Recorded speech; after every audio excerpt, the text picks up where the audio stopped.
3, 5, 6, 7. Yes. Hi everybody, it's Martin Shorda here. Welcome to the webinar. We'll give about a minute for people to join and log in and come live. And then I'll give a quick framing of the day.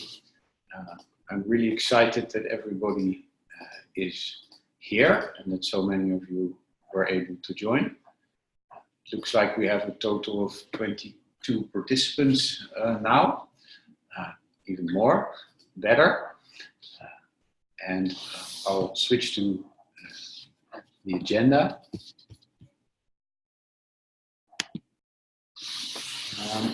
What I'd like to do today is do a quick introduction of who is in the room, including hearing really quickly from you all by just stating your name and where you are based to get a bit of a feel for the practitioner community. We'll then mute everybody and talk a little bit about what the platform development entails and what the business model and pricing is.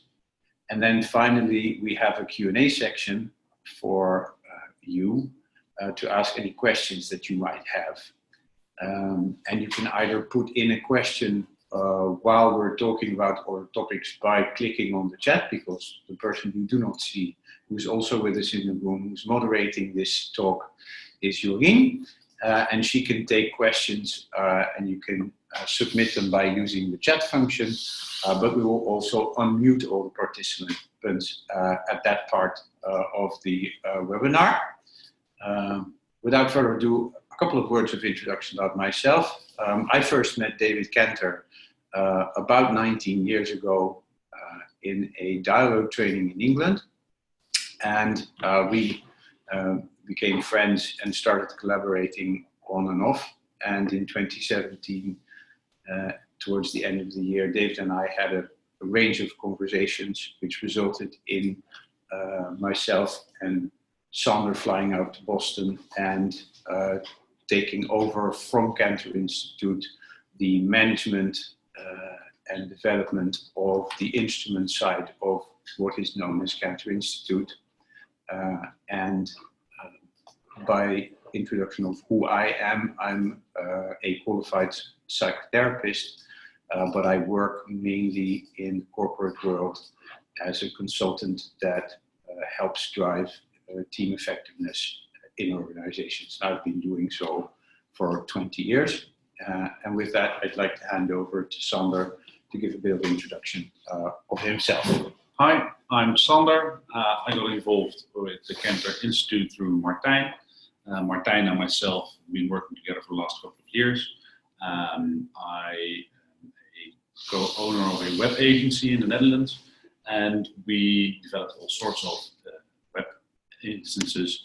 And when we met with David, it was soon clear that there was a lot to be won to bring the instrument platform to a newer and better environment. And so we took on that challenge together and have been working with the Kantor Institute and delivering the platform for the last year. My specialty is looking at everything from 3 angles: psychological, so why do people want to do things; technical, how do we create things that work; and economical, can we make it feasible also from a business point of view. That's my experience, and I bring that to the instrument platform and to the instrument development. So that's my role. Okay. Now I would like to see if we can hear a couple of your voices in a quick fire round to see who we have in the room in no particular order.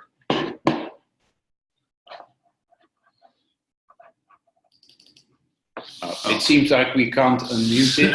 Okay. Well, so I'm sorry, it's the first time we're running this webinar.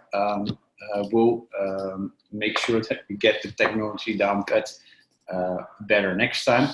In that case, I'm going to switch over back to Sander and let him talk for a bit about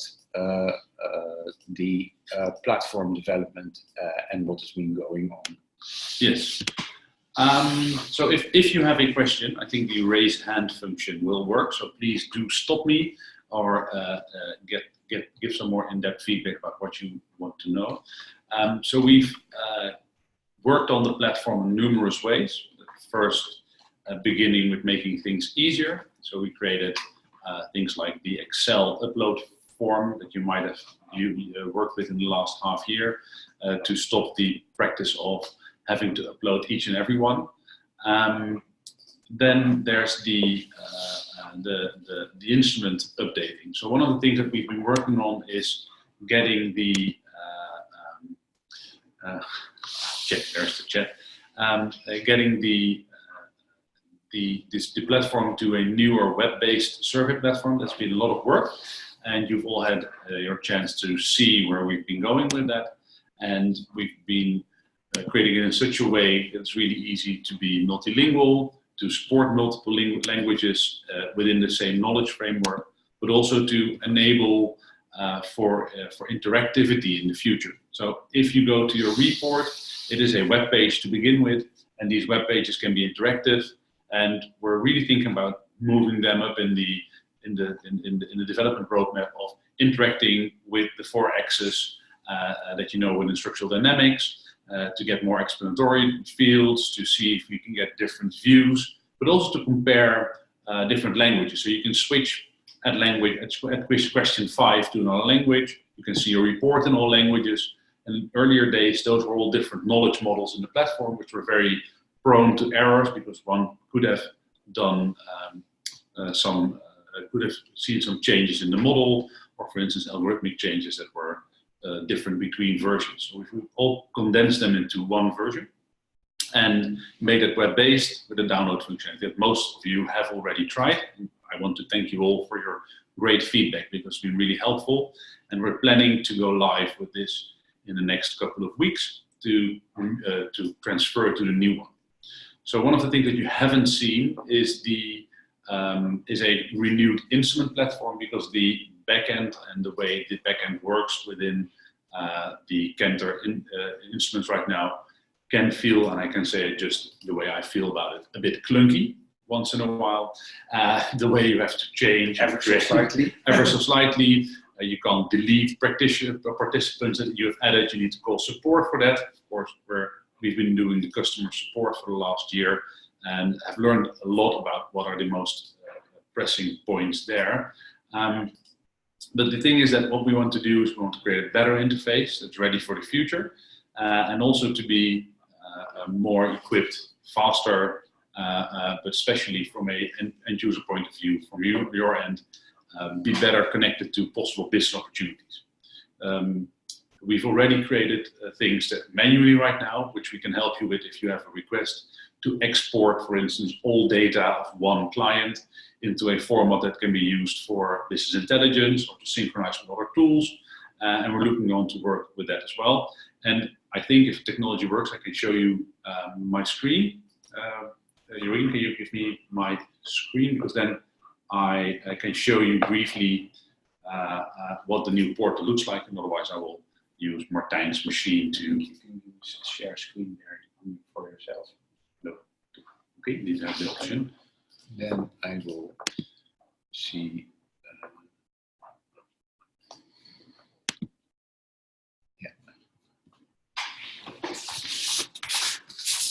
Bear with us one moment.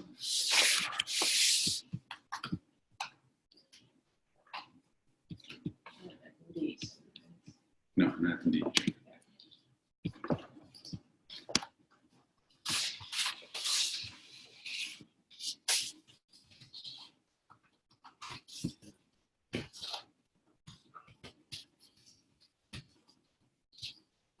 Are you getting the screen?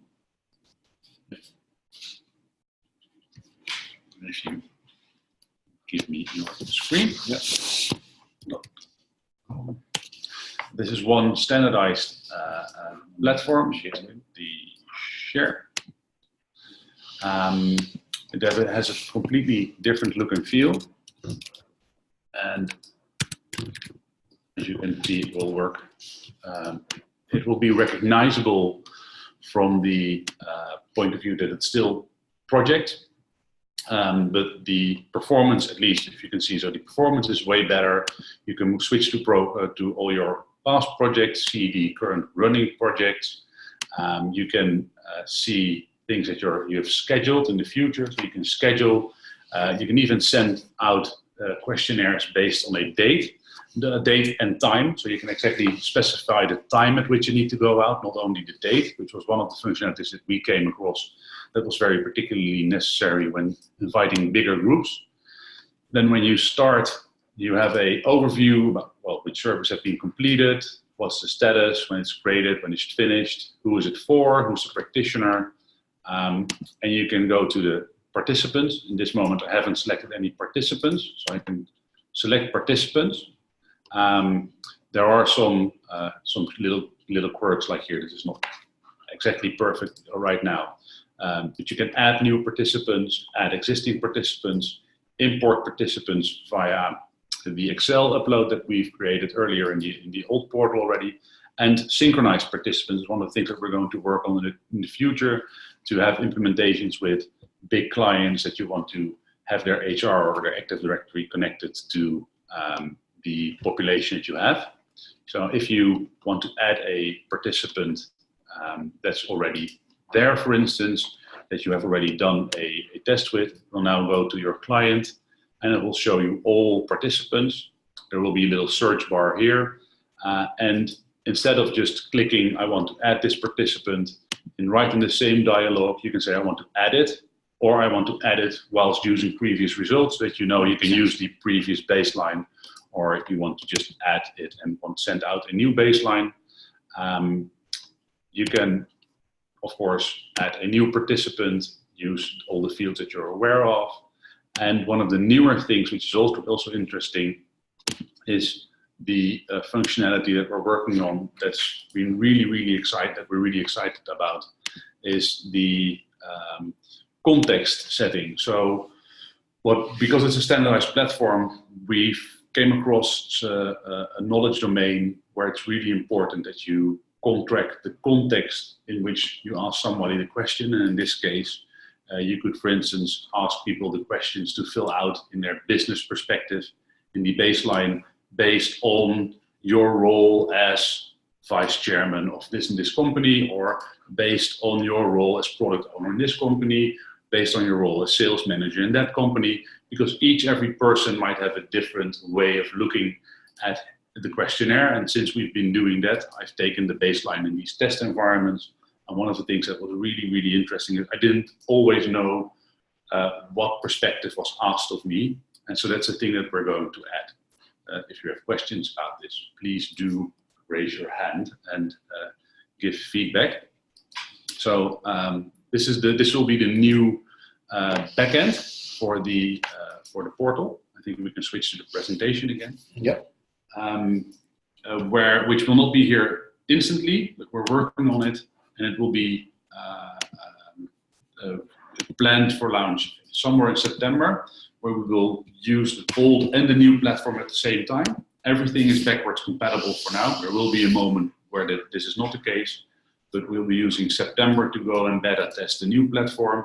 That you can use the new platform to create new projects, learn about it, get some of our errors out, because we will make mistakes as well. And also, then we will migrate everybody to the new platform and get all the functionality, and then phase out the old platform, which will be sort of October transitioning to standardized new platform. And then for half a year or something, we'll have the two running side by side. So that's the idea for the new platform. Is there a question already? Yes, Mark sent in a question. Okay. Then feel free to read it out loud. Yeah. Is the use of the project context optional? That is, can we as practitioners choose to allow the respondents to still respond in general, or must a context be prescribed? Okay, that's a great question. No, context is absolutely optional, as is the same as demographic data right now is. But we are looking to expand possibilities there. So it's absolutely optional. We're not changing any of the concepts right now. Our assignment is really clear. we're transitioning the current way of working, the current models, the current algorithms, everything that is already in place to the new environment. So it's just a technical switch. There's no knowledge model or domain model changing. However, introducing new sort of functionality is part of that as an addition to it. So thank you for your question. Is there Jean? Jean? The challenge I have is sending the link to existing participants when they have already taken the baseline but want to retake it, like 2, 3 to 4 years later. Thanks for your question, Jane. Well, so exactly in the way that I just showed, it is possible right now in the portal, but it's a real hassle. And one of the things is that right now, if you choose to reuse a participant, you always have to ask the question if you want to reuse the old data as well. It's a flick of a button, click, I want to reuse this one and I don't want to reuse that one that you just saw. We can imagine that will be things that in the test phase that will start in September, that you will have some feedback on how we can improve this. It is certainly, as we just said, the old portal, which we took over in the beginning of last year, has some quirks, but we're also mature enough to know that you can't change everything in one day and want to do it thoroughly in the same way as we introduced the instrument development platform and the translations and the new web interface, because it's sensitive. If you do it wrong, it'll give lots and lots of hassle. So, but yes, Jane, that's an excellent question. It will be easier. One of the things that's currently missing is the data that you can directly see what the date was that somebody took the baseline, and it's something that needs to be in this interface. That you can see from your old participant what the age of the baseline is.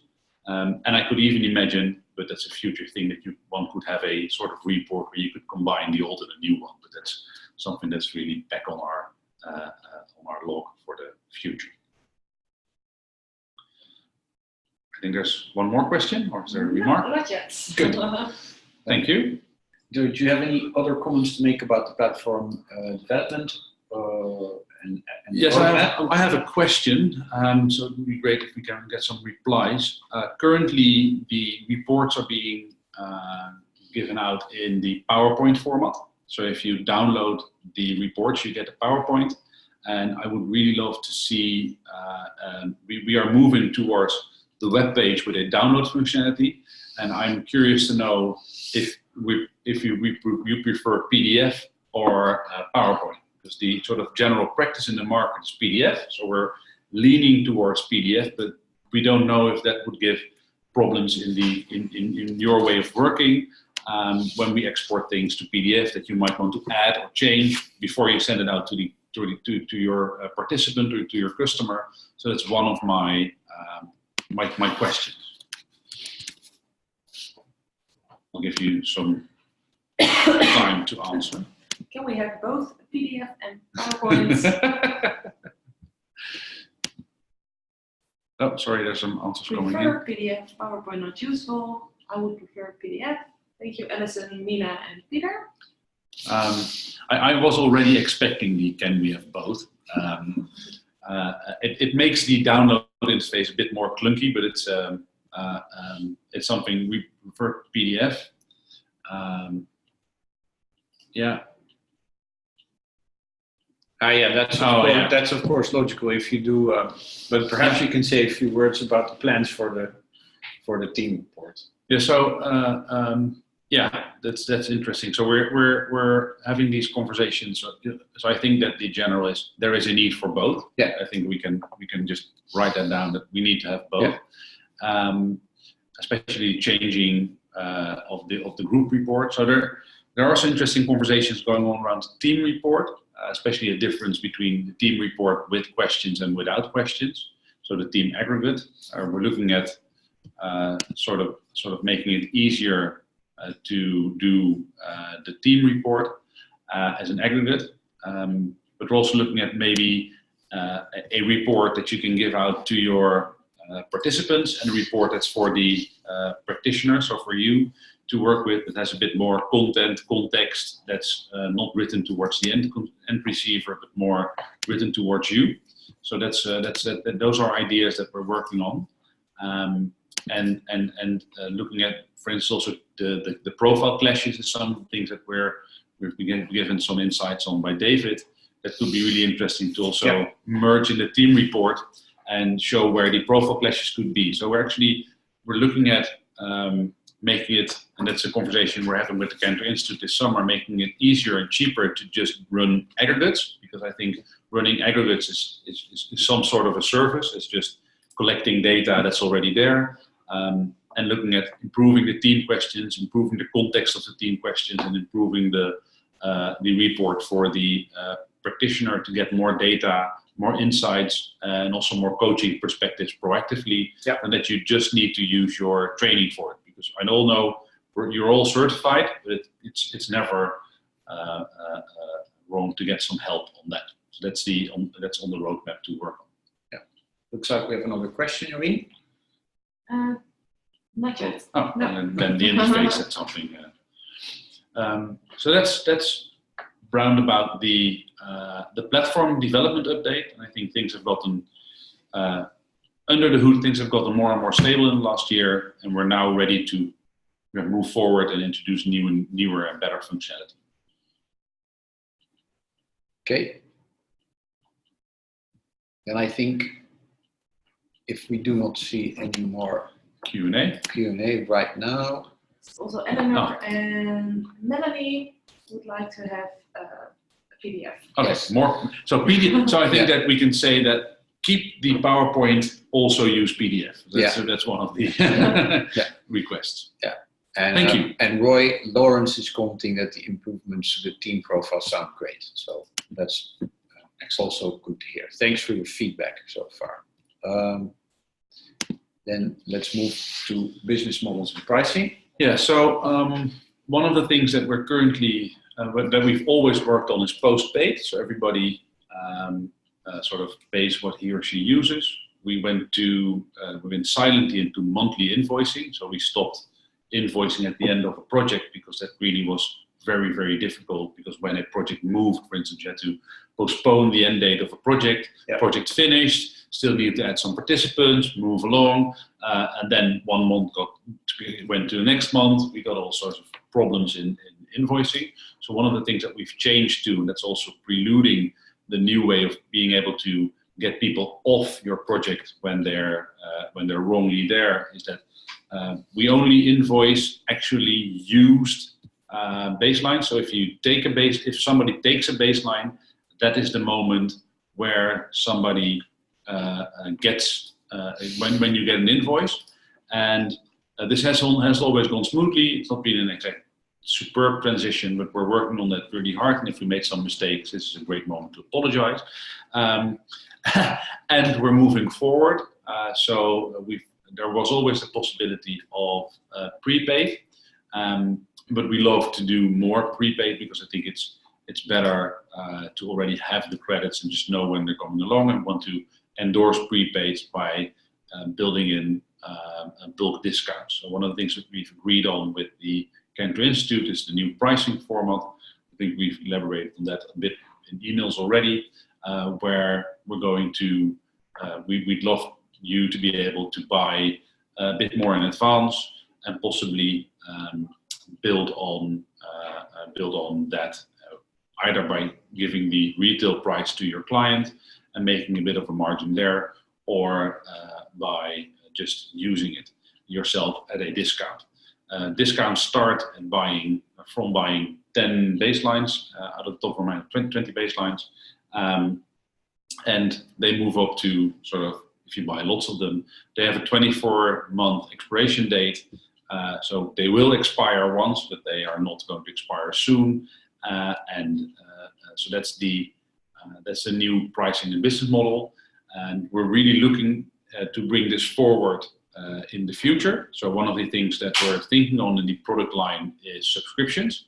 So thinking about, can we develop products together with the Kantor Institute that would allow people to, for instance, take a subscription on maybe the action side, the move, follow up, pose, and buy stand, that is more like low key, and to see if we can get a different pricing, as I just touched on, for the aggregates and the team reports, possibly making the aggregates way cheaper and maybe getting some more insightful team reports in. Yeah, that's the idea.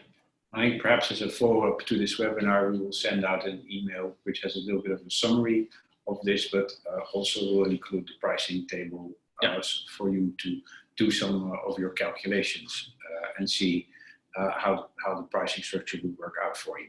Yeah, that's one, and there's ongoing dialogue with the Kantor Institute. I will be in Cambridge from the 26th of July, 2 weeks, so to have holiday with my family, but I combine it with a couple of visits also to David, and we're looking at ways to expand working together and see if we get some improvements there as well, which if they materialize, we'll gladly update you immediately. Yeah, and I think it's also good to say that with your permission, we will also send you a separate email, because there are some interesting developments around how we think we could develop a business model to work with the community of practice. But this was not for this webinar. We will host a separate one later this summer, and we'll also accommodate the Pacific and Mid-America time zones in that, because that's feedback we got. It's a good point for me to say that we're actually recording this webinar, so it's going to be available offline, because we had a lot of requests from the West Coast that we could that they wanted to have a replay of the webinar. Yes. So just that you're aware of that. Yeah. Yeah.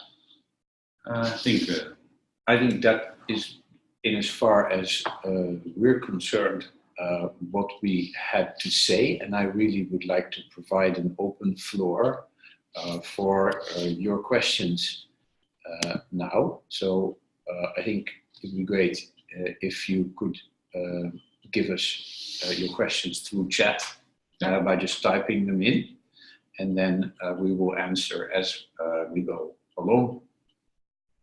So yes, Melanie sent in a question. Do all invoices go directly to you as practitioner, or is it also possible to send the invoice directly to the company or institution? Oh, that's a great question. I have to say that I'm not completely aware at this moment. At this moment, the invoices go to the practitioner, so I am aware of that. But I think it's a great request if you want to have us to send the invoices directly to your client. That's an excellent request. I think we should accommodate for that. Even it's always possible, even if we send you an invoice that you want to have it resent. Yeah. So we will retract the original invoice, create a new one. At this moment, this is all part of a bit more manual process anyway. So if you have this request, know that we are invoicing weekly. So if you know you want to have something sent to a client instead of to you, send us an email at inquiries, and we'll take care of it straight away in the invoicing process. And as we're designing the new portal, I think this is excellent feedback that it should be an option to have the invoice sent to the client for each project or send it to yourself. So that's an excellent question. Yeah.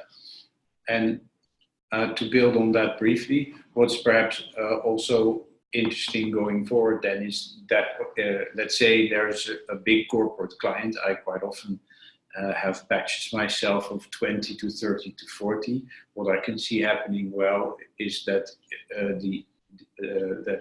Kantor Instruments sends out the invoice, then actually keeps a tab of what the amount of instruments that's sold, and then you can be rebated and the client can be invoiced. So would you not see that working? I think we need to look at that. And it's also a dialogue that we're having with Matt and David this summer about progressing and moving this forward. There's one thing though, you as a practitioner will always be responsible for the invoice, because we know big clients and we're not equipped to go to the client and ask for purchasing orders and those types of things. So it's really important that if you want to have send an invoice to a client, that you've arranged for the purchasing agreement to be aligned with that, because otherwise we'll be in murky waters getting this through. We've had some amazing experience with big companies and invoicing. So that's a remark that I want to make. Yes, that's an absolutely fair comment. Yeah. Yes, a question from Alison. Why has the instrument been developed with so many questions? Are you testing some new questions? So this is an excellent question. Just know that our assignment as the Kantor Instruments is to use the work of the Kantor Institute and make it easier, better, more user-friendly, get the experience for you as a practitioner better and improved. That's our current role. As somebody who has first taken the baseline and has done the baseline checking and has overseen the baseline translation to Dutch, because we're in the Dutch market and there's also some interest here, I can tell you I would like to see nothing more than less questions. The thing is, though, that this one has been very, very thoroughly tested, very, very thoroughly statistically validated, and we cannot influence right now the scoring and testing and the way questions are changed. That it's are asked, but it's certainly something that we could see move forward, especially if you look at it from a more of a subscription based. I could imagine a sort of tool that you could use after meetings that would ask like 5, 6, maybe 8 questions about how did your meeting go, or as a leader in a leadership position, how are you currently developing your bystanding skills, in sort of brief questions that would coach you. These are more sort of coach angles instead of really statistically validated instruments. I can see them working, but right now it's our scope to use what we have. And so it's not currently being worked on to simplify and make it easier, but I can certainly feel you on this one. Yeah, and it is on the agenda in our conversations with the Kantor Institute to do something about that. But it's very important. I want to start. This one is statistically validated, and so we're not making any changes without maintaining the statistical validation, because that's really, really important in the market. Yeah. Many questions are coming in right now. Great. From Katie, regarding the multilingual options, how many languages are available and which ones? If a participant takes the baseline in one language, can their report still be generated in English? Yes, so an improvement to the old way of working. We had a Spanish one and an English one, and these were different, actual different tests. So not by accident, but the questions were of course the same. So what we've done is we've created a new model in which we've created the test model, and everything is translated to everything. So we currently have English, Spanish, and Dutch. Dutch is based because that's where we have access to the market. We would love to work with people if you have demand in other languages to see if we can get that in. Yeah. There is some statistical validation process going behind that after that, so it's more, let's take that offline if you have a specific question. Yeah. The way it's set up is that each and every receiver of the report can change the questions themselves. So if you were to invite me in Spanish, I could during the questions could say, well, my Spanish isn't that good, I'll switch to English. All questions are exactly the same, at least as close as we hope they can be. And then the report can be exported also in every language. So even if somebody that's receiving it may be not so fluent in English, but better in Spanish, he or she could switch himself. You as a practitioner can set the main language for the invitation emails, for the thank you emails, and the language in which the project opens yourself. So you create a project, you say this project is in English, then everybody will have an English invitation and start in English, but the end user has the option to switch to any language that's available, which is currently Spanish, English, and Dutch. And to make it really practical, if you have a real interest, you know the inquiries at kantorinstruments.com email address. If you send us an email that you have a market request for a certain language, then we're happy to explore and work with you how we can make that happen. Because it's also in our interest, because we also serve large corporate clients. And if we have multiple language availability, that increases the attractiveness of the instrument. And I think that's good for the entire community. But you can, within a project, work with different languages. It's just the invitation email that's the same. Next question. Question from Margaret. In terms of GDPR, is it important that we know where the client's data is going? Can you clarify where the data will be held?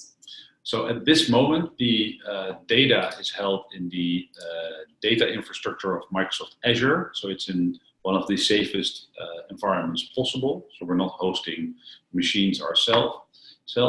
From a GDPR perspective, it is based because we have GDPR, and in the United States there's lesser of a privacy rules right now. So currently all data is being stored in Western Europe in the database of Microsoft, and for practically all processes we are GDPR compliant. However, there are some things with all data in the system that we need to look at, but that's not from a data storage perspective. That is a concern, but it's a reasonable concern. One can expect that there will be demands in the future to also have a possibility to have influence over what data is stored. However, these technologies are very in an infant stage, so we're not accommodated for that right now. So at this moment, Western Europe is where the data is, and it's being held and secured by Microsoft Azure, which has been verified by the most rugged, rigid and thorough certification processes there are. And so the data centers and the data handling and the security and the encryption is all GDPR compliant.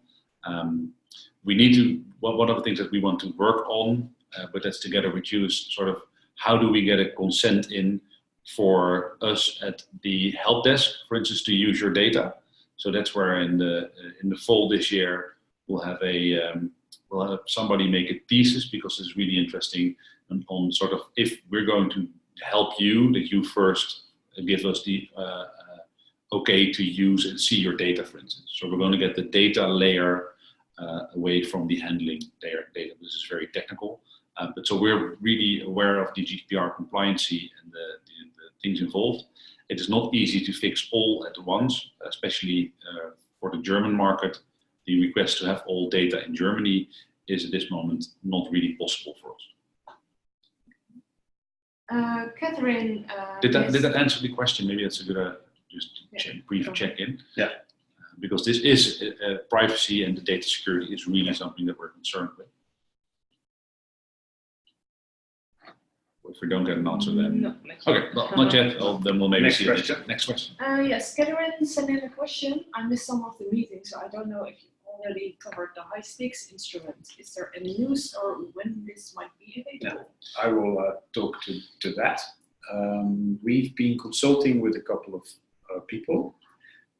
We got as far as implementing the instrument into the platform, and then we started gathering data with a couple of very senior practitioners, and the feedback we got almost unequivocally is that it was way too complex, and it actually kind of feels like it consists of 4 instruments. This is both beautiful and sometimes daunting if you're working with a genius who in his own language is a bystander in random meaning, because he can always expand. And I think in this... We're talking about David, right? I'm talking about David. Just to be fair. Yes. And we've parked it, and it's part, know that it's part of the conversations that we're having over the summer, so we will be able to report over the fall, because the feedback we got, as I said, almost unequivocally, is that it needs to be simplified, and we're working really hard together with David and a couple of practitioners. We will start involving the broader community after the fall in some meaningful way to come up with a much more simplified one. And I hope that that is a good preliminary answer for the question. Then there was a question from Roy, which concerned things that go wrong in invoicing. As said, our apologies if things go wrong. Please reach out at inquiries if your account has been suspended because you you couldn't get hold of the Kantor Institute. That's well possible because the Kantor Institute has been a bit flaky in communication. Please bring that to Kantor Instruments. We'll make sure that everything is up and running again. Have you set up in the system? Postpaid, prepaid, doesn't matter. If we're having a line of conversation, there's no need to be really worried. My apologies if you feel closed out unreasonable for unreasonable reasons, but that's so we'll sort it out. Yeah. Reply to us at inquiries, and we'll take care of it immediately. Yeah, and I think that's maybe good to make a really general point. Any questions that you have about the instrument, the portal, invoicing, any support that you might also want with perhaps an anomaly in a result that you're seeing, we have a whole support team and an organization in place here. So the to-go place, because there's also a process behind it, is quite simply inquiries@kantorinstruments.com rather than at the institute. And in the instrument, you have this help button that's always there, which directly goes into our help system, which is always, which is not always, but it's on business days, it's been manned. And so there's two ways. If it's technical about the instrument, please use the help button in the portal, which is always there. And any other more in-depth questions, inquiries is your go-to place. I hope that answers Roy's question and concern, because I think it's really important that you're there for everybody. Margaret is coming back about the GDPR. She asks, how long is the data held for? So at this moment, the data in the portal from participants is held for indefinitely. So based on GDPR, that there is a reason why we do that, because there's no consent for us to destroy it, because you might want to take a retest and then see your old results compared to your new ones. So there's a real reason to keep them. It is one of those things that we want to ask you as a practitioner to make us aware of. If you've finished or terminated an account, please do let us know so we can anonymize all data and only get the statistics out of there and not the user connected results. So this is a thing that's concerning, and we don't know which ones are still active and not, because that's legacy also. But we can definitely imagine that. There's also a right to be forgotten. So if anybody inquires us with his or her email address saying, I want to have my data removed, we will remove it instantly. And it's something that we'll press for the Kantor Institute to report on their website as well, because it's important that you have the right to be forgotten. And we are going to use the right to be forgotten implemented if you ask for it. Okay. Mark is sharing his opinion. He would prefer more questions and a longer questionnaire that is more valid than one that is shorter and less valid. After all, there are 10 constructs being evaluated. Yeah, thank you, Mark, for your remark about the long and short.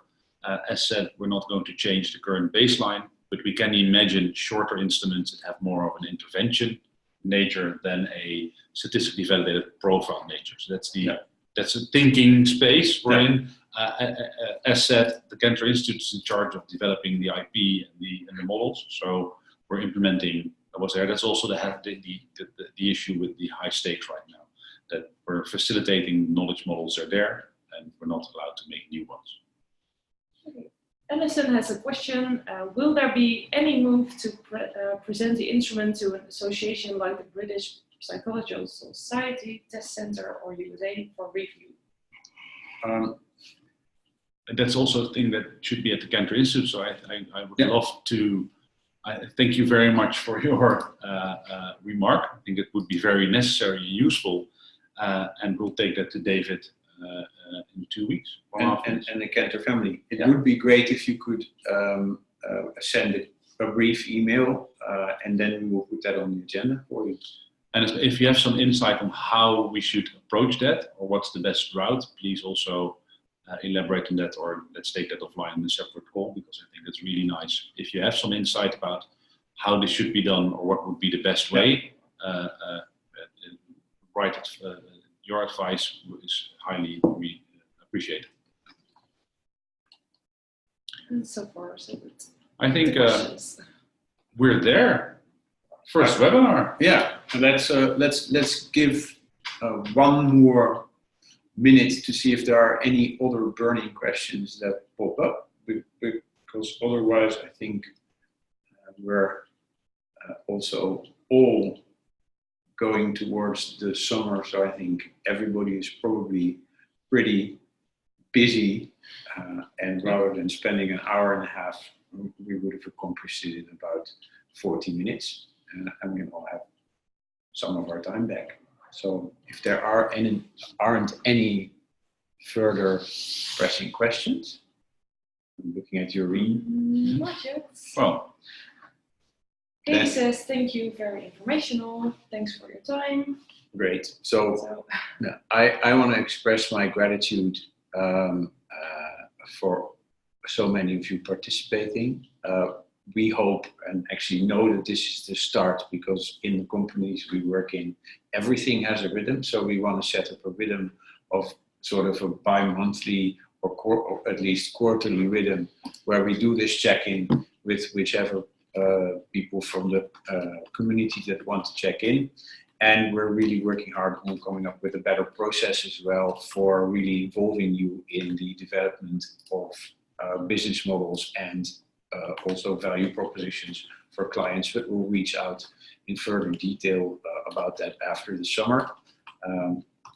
And for now, I just want to thank you all for participating, and hope to see you again sometime soon. Also, if you want to explore how we could do or better serve you with clients, please feel free to reach out to one of us directly, and we'll always show up for you there. And that's it from me. I'm just very grateful to have this conversation, because it sort of gets the anonymous out of our community of practitioners, and I've enjoyed the ride so far in getting the instrument stable and the architecture stable. And now that we have a stable infrastructure, I'm really looking forward to move forward with all your insights and help. So I think it's, as Martijn said, the beginning of something truly cool. So thanks a lot for your attention. Thank you very much. Take care and have a great summer. Bye-bye. Bye-bye. Bye-bye.